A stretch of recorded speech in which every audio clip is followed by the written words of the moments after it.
খাবার হজম প্রক্রিয়া মূলত আমাদের মুখেই শুরু হয়ে যায়। প্রথম স্টেপটা হলো আমরা যে খাবার খাচ্ছি সেই খাবারটা দাঁত চিবায় চিবায় ছোট করে।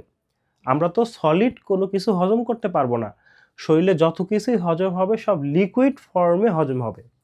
তো ফার্স্ট স্টেপ হলো যখন আপনি শক্ত কিছু খাচ্ছেন সেটাকে বা বড় কিছু খাচ্ছেন সেটাকে দাঁতের মাধ্যমে চিবায়া চিবায়া সেটাকে ছোট করে ফেলা বা স্মল ফর্মে নিয়ে আসা। পাশাপাশি এই আমাদের যে মুখের লালা আছে এই লালার ভিতরেও কিছু এনজাইম থাকে যেগুলো কার্বোহাইড্রেটকে ভাঙতে সাহায্য করে। কার্বোহাইড্রেট মানে ভাত, রুটি বা মিষ্টি, চিনি এগুলোকে ভাঙার জন্য আমার এই মুখের ভিতরে টায়ালিন নামক একটা এনজাইম থাকে। তো সেই এনজাইমটা হেল্প করে। তো এখন আপনি খাবার খাইলেন, খাবারের সাথে এই এনজাইম বা লালা মিশ্রিত হলো এবং লালা মিশ্রিত হওয়ার পরে আমরা সেটাকে গিললাম। গিলার পরে এই খাবারটা আমাদের পেটে আসে। পেটে মানে স্টোমাকে আসে।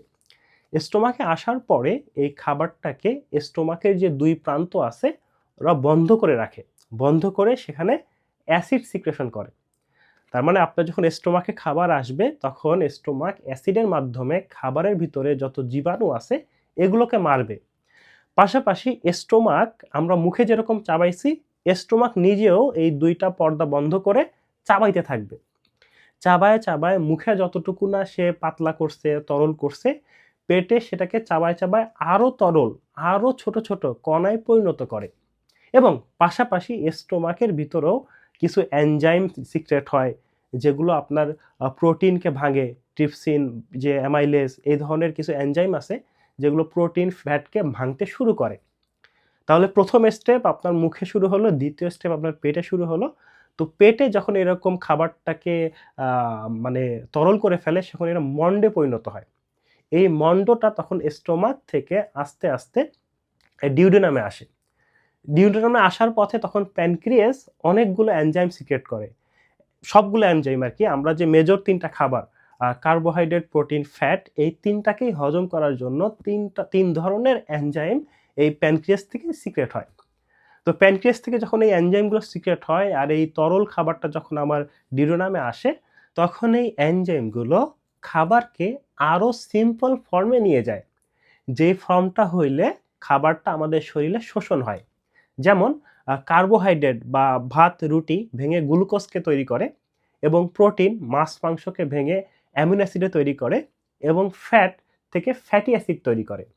তো এই খাবারগুলো যখন এরকম ফ্যাটি অ্যাসিড বা গ্লুকোজ বা হচ্ছে আপনার ওই অ্যামাইনো অ্যাসিডে পরিণত হচ্ছে, তখন এই ফর্মটা কি করে আমাদের ইন্টেস্টাইন যে নাড়িভুঁড়ি আছে, ওই নাড়িতে চলে আসে। তখন ওইখানকার যে রক্তনালীগুলো আছে তারা হচ্ছে শোষণ করে। শোষণ করে কি করে? লিভারের কাছে পাঠায়। লিভার তখন এটাকে আরেকটু স্পেসিফাই করে, আরেকটু বিশুদ্ধ করে রক্তের মাধ্যমে আমাদের পুরা শরীরে খাবারের যে মূল উপাদান, পুষ্টি উপাদানগুলো পাঠায় দেয়। তখন আমাদের শরীরের প্রত্যেকটা সেল এই খাবারের পুষ্টি উপাদান গ্রহণ করে এনার্জি তৈরি করে। কেউ মাসল তৈরি করে, কেউ ফ্যাট তৈরি করে বা কেউ এটিপি হিসেবে এনার্জি বা হিট হিসেবেও কিন্তু এই খাবারগুলো পরিণত হয়। তো স্মল ইন্টেস্টাইন থেকেই মূলত আমাদের এই মেইন যত পুষ্টি উপাদান আছে এগুলো হজম হয়ে যায়। স্মল ইন্টেস্টাইনের পরে হচ্ছে লার্জ ইন্টেস্টাইন, যেটাকে আমরা বলি বৃহদান্ত। তো এই যে আমার স্টোমাক থেকে তরল যে খাবারটা স্মল ইন্টেস্টাইন হয়ে লার্জ ইন্টেস্টাইনে আসলো, লার্জ ইন্টেস্টাইনে আসার পরেই মূলত এই তরল যে খাবারটা আছে বা যে পাচ্য বিষয়টা আছে এটা কিন্তু আস্তে আস্তে শক্ততে পরিণত হয়। মানে আমরা যে পায়খানা করি সেটা কিন্তু এই লার্জ ইন্টেস্টাইন বা বৃহদন্তেই তৈরি হয়। বৃহদন্তের মূল কাজ হলো খাবারের ভিতরে বাকি থাকা পানি ও লবণ এগুলো শোষণ করা।